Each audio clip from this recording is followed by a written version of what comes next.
At 0614 local time, over the pine forests of Leningrad Oblast, a Ukrainian Luddy drone races low through the morning haze.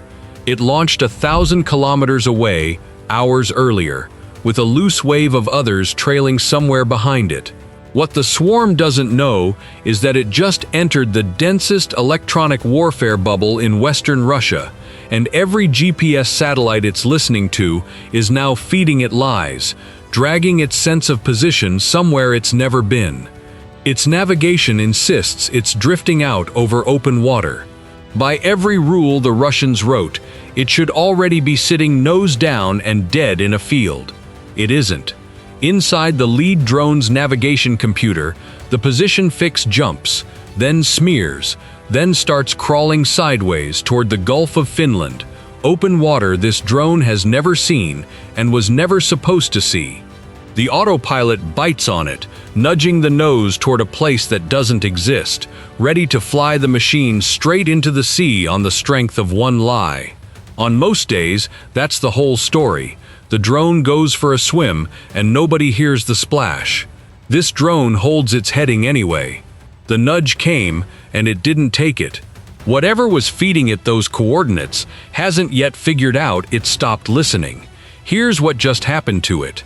GPS spoofing, and this is it working in real time. Real satellites sit 20,000 kilometers up, their signal arriving about as strong as a car headlight seen from across an ocean.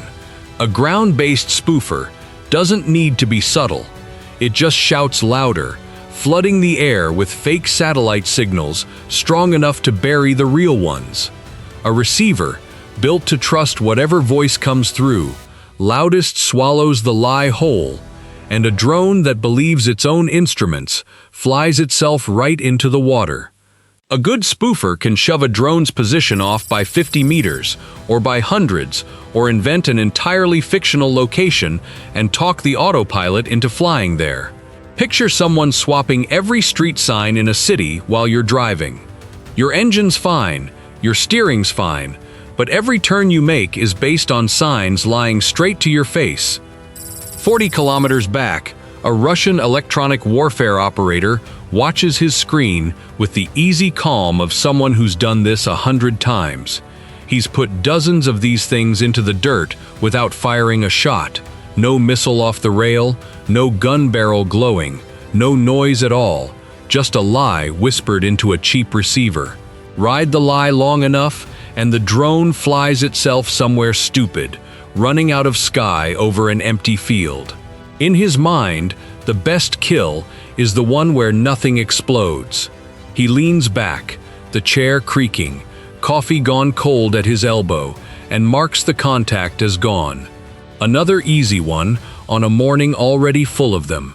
The easiest job in the Russian military, like getting paid to change the Wi-Fi password on your neighbor's router.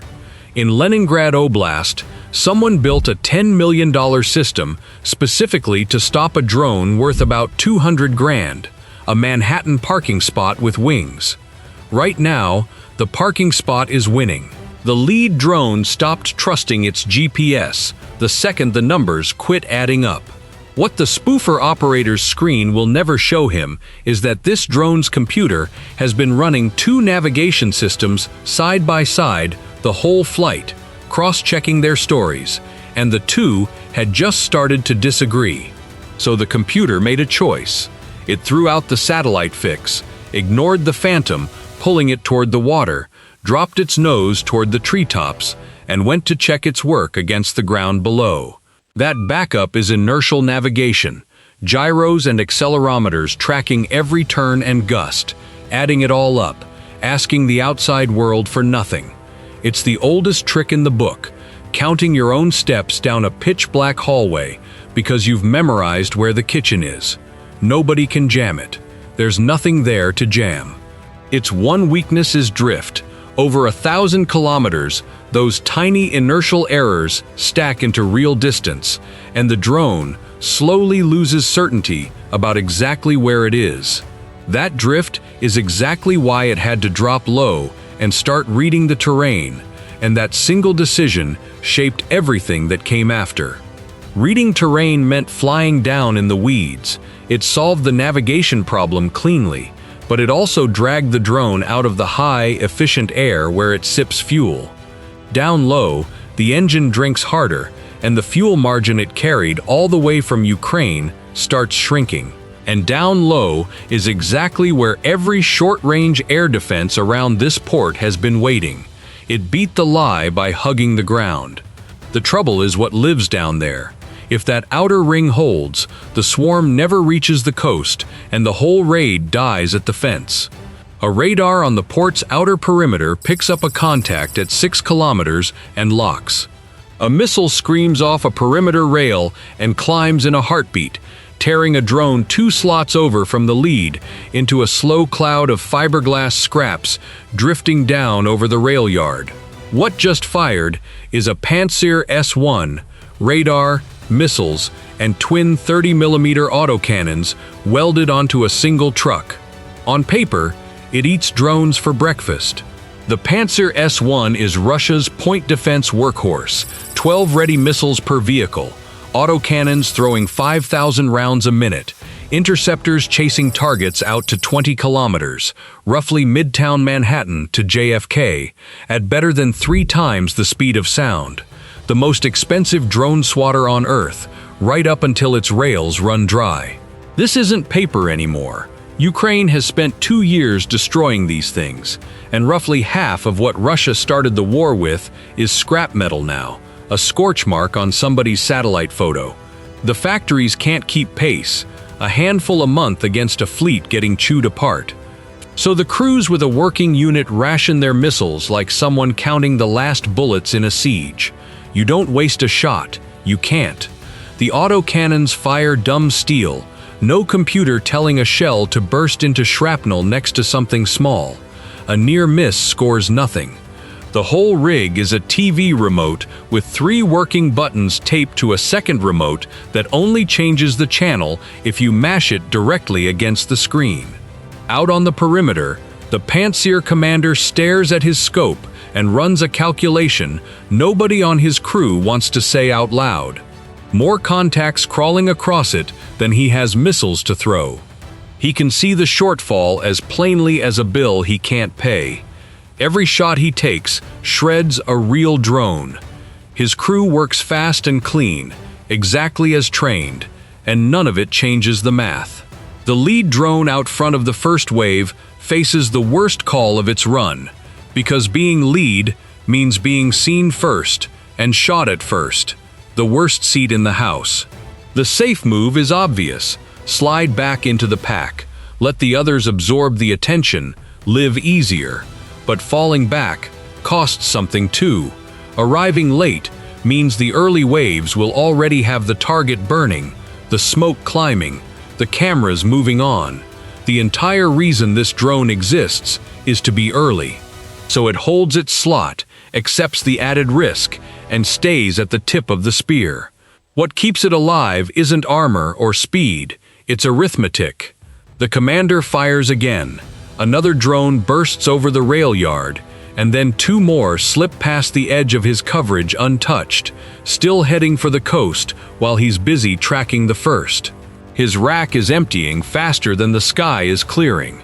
Look at that wave spreading across his radar, because this is saturation warfare, exactly why cheap drones beat expensive defenses in the first place. A Pantsir can really only track and engage one thing at a time, and it only carries so many missiles. Salt the swarm with decoys, cheap, empty shells that light up a radar scope exactly like the real thing, and the gunner can't tell the lethal one from the junk until it's already too late. Every missile burned on a maybe decoy is one that won't be there when the real threat finally shows up. Picture one bouncer at a door with a dozen people rushing him at once. He grabs a few, the rest walk past. The drone he's chasing costs around $200,000. His launcher holds 12 missiles. Ukraine builds these things by the hundreds. He runs out of missiles long before Ukraine runs out of drones. That's the first reason this wall failed. Here's the second. Some of the systems that were supposed to be guarding this port weren't even there. They'd been pulled off and airlifted onto rooftops in Moscow, 400 kilometers away, because the leadership got nervous about their own skyline and yanked the hardware home to sit on apartment buildings. Like pulling the smoke detectors out of the kitchen to mount them in the living room, then acting shocked when dinner catches fire. A wall is only as thick as the bricks still standing in it, and a lot of this one's bricks were missing. So the math broke exactly the way the commander knew it would. He empties his ready rack into the wave, drops what he can, and buys himself a reload gap, those long, ugly seconds, while the launcher hauls fresh missiles onto the rails and the sky goes wide open. The lead drone rides straight through that gap and comes out the other side alive. One reason: it stayed up front, and the swarm behind it soaked up the shots meant for everyone. It fought its way through by leading from the front. Then it hears the rotors. On the inner perimeter, a turret swivels hard and rips a stream of tracers into the sky. A low-flying drone in the wave comes apart in a shower of sparks barely a kilometer off the wire. That's a Zak-30 Citadel, a boxy automated 30mm gun module Russia only started fielding on defense lines this year. The Citadel is Russia's answer to Germany's Skynecks, a radar and camera turret firing programmable airburst shells that burst into shrapnel clouds next to a drone, no direct hit required, out to about 1.5 miles. A robotic machine gun nest with a brain, essentially. And here's what it really reveals. Russia is bolting on gun defenses because it already lost this fight at the missile layer. The Pantsir seen a minute ago wasn't a strong defense holding, it was a broken one improvising. They rushed the Citadel into service for one blunt reason: the Pantsir couldn't handle the volume anymore. So somebody decided a robot gun was better than nothing. Think of it as a Ring doorbell camera that shoots back, sees you, and someone pulls the trigger from somewhere safe. The lead drone tests just how good that upgrade really is. It never gets close enough to find out. It banks wide and slides clear of the gun's reach, and that single turn exposes the flaw. A gun module reaching only 1.5 miles can't touch a drone smart enough to route around it. But going the long way isn't free. Routing wide adds distance, and staying low to stay hidden adds drag on a drone that's already flown over 1,000 kilometers. Every extra mile spent dodging the guns comes straight out of the fuel reserve it's been hoarding since the border. By the time it clears the bubble and swings back toward the water, it's already committed to something it can't undo. One pass, no fuel left to circle back, none to climb and loiter for a cleaner shot. Burn what's left on a missed run, and this drone never makes it home. So whatever happens at that tank farm happens on the first try, or not at all. The guns didn't take the drone down, but they took away its second chance. And 1,000 kilometers deep into Russia, a second chance was the only thing that could have saved it. One cannon burst onto a wing or a warhead, and the drone comes apart mid-air, 1,000 kilometers of flight wasted in a second. Then, from above and behind, a line of tracers walks through the sky and tears another drone out of the formation. Meet the Case E-52M Alligator, Russia's answer once the ground defenses kept falling short. Russia's most advanced attack helicopter, coaxial rotor design rated to 300 kilometers per hour, armed with a 30mm 2A-42 autocannon and up to 12 air-to-air missiles, $16 million per airframe. Built to destroy NATO armor on the plains of Germany. Today, it's hunting something with the wingspan of a hang glider. A sharp crew can down several drones in a single sortie with nothing but the cannon, and it's the one thing up there fast enough to run down a leaker. Russia even claims it's feeding these guns new airburst rounds now, shells that burst into shrapnel mid-air. Maybe true, but nobody outside Russia has confirmed those rounds actually work in practice. Here's the catch. The gun camera feeding this helicopter's targeting system is low-res, glares out wide under the cannon's own muzzle flash, and freezes at exactly the wrong moments. Hunting a single small drone low against broken forest through a sensor like that is like spotting one moth against a cluttered backyard through a fogged-up phone camera in midday glare. And every hour that helicopter, worth more than the entire swarm it's chasing, burns fuel hunting $50,000 drones. Somewhere in Kyiv, an accountant smiles. Now the lead drone faces the last clean decision of its flight, and like every choice before it, both options are bad. Climb for a steadier camera view of the target and paint its silhouette against open sky for that cannon, or drop into the ground clutter below the helicopter's reach, where it's safer, but its camera judders through a low, fast pass at the edge of what its onboard brain can process. It chooses, as it always has, to live. High above, the gunner catches one drone clean and watches it tumble. He swings his sight onto the next contact, the lead, and loses it. His screen glares wide and stutters. His eyes ache from an hour spent hunting small shapes against broken ground. He doesn't let up. He's dangerous, and he's good. None of it matters. The one drone that counts slides beneath him through the noise, and he never sees it. That miss is the whole story of the Ka-52M's weakness. The footage glares, the feed freezes, and the target it's hunting has the wingspan of a small plane, painted to blend with the sky, flying the terrain at treetop height. By the time the gunner blinks, his target's already gone, dropping toward the port. The lead drone slips beneath the helicopter and lines up on the harbor. 2 minutes to impact, 120 seconds of fuel, altitude, and luck. Low and fast, its camera straining at the edge of its tolerance, the tank farm ahead vanishing behind a thickening curtain of its own smoke. The drone dives toward the tank farm and runs straight into two problems no warhead can solve. First, a lattice of steel cables strung over the tanks like a spider web. Beyond it, a wall of black smoke already boiling off the far end of the farm, where an earlier drone punched a tank open minutes before. That mesh over the tanks isn't camouflage, it's a net, and this drone is committed to flying straight at it. We'll get to how a steel web ended up strung over an entire fuel farm.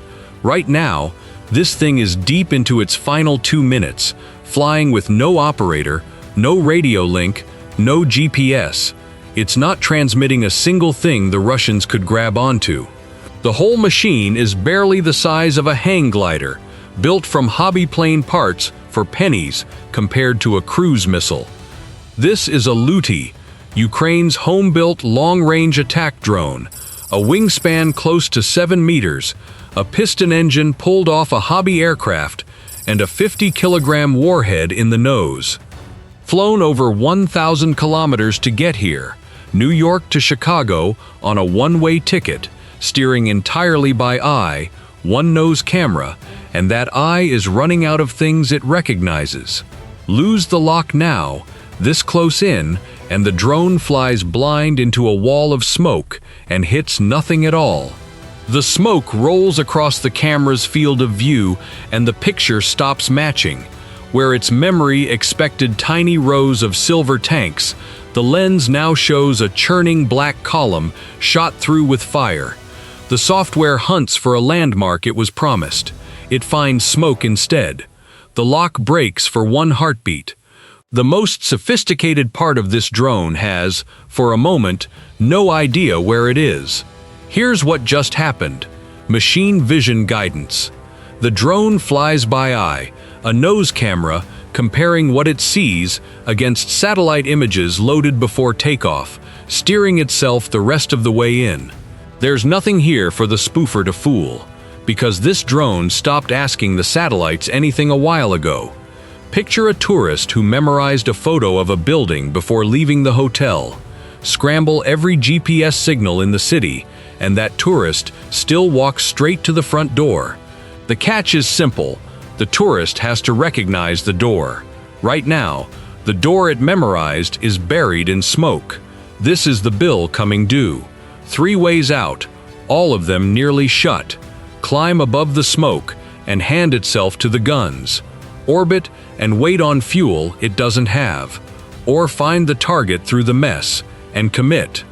2 doors nailed shut, 1 barely cracked open. So the computer does the only thing left. It stops hunting for the whole picture and hunts for hard edges instead. The rim of a single tank breaking through the top of the smoke, the straight line of the pier behind it, anything solid enough to anchor on. It finds a tank rim cutting the smoke line. It locks. The range counter keeps falling.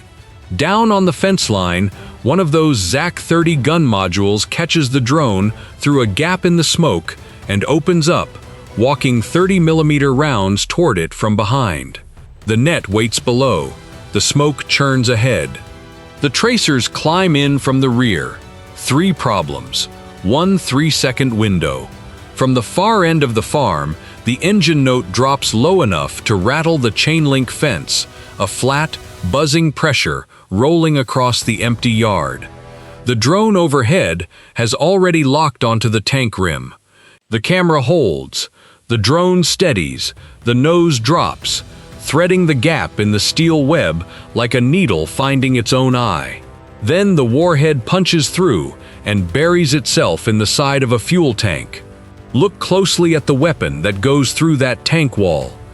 The warhead's steel casing is scored on the inside, so when it detonates, the metal shatters into a dense storm of fragments instead of one ragged chunk, crude and brutally effective against a thin tank wall full of fuel. That fragment storm rips the steel open and ignites the vapor in the same instant.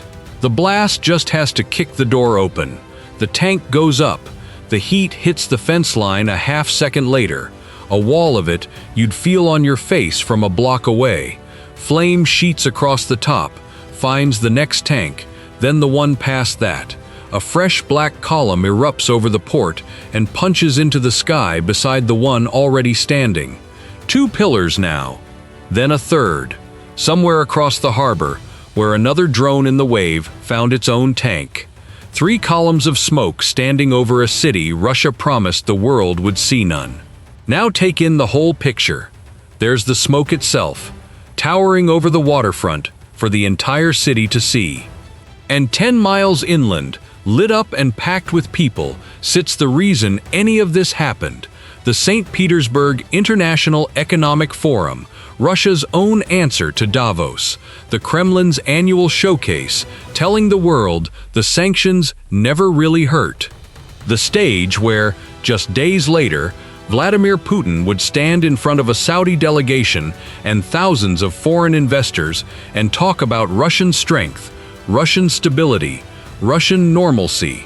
The smoke tells a different story. A black column on the skyline, no camera in that city can crop out, sitting behind every shot of a speech about how fine everything supposedly is. If breakdowns like this are your thing, hit subscribe. We've got a lot more coming. Drop a comment with what you want covered next, and we'll see you in the next one.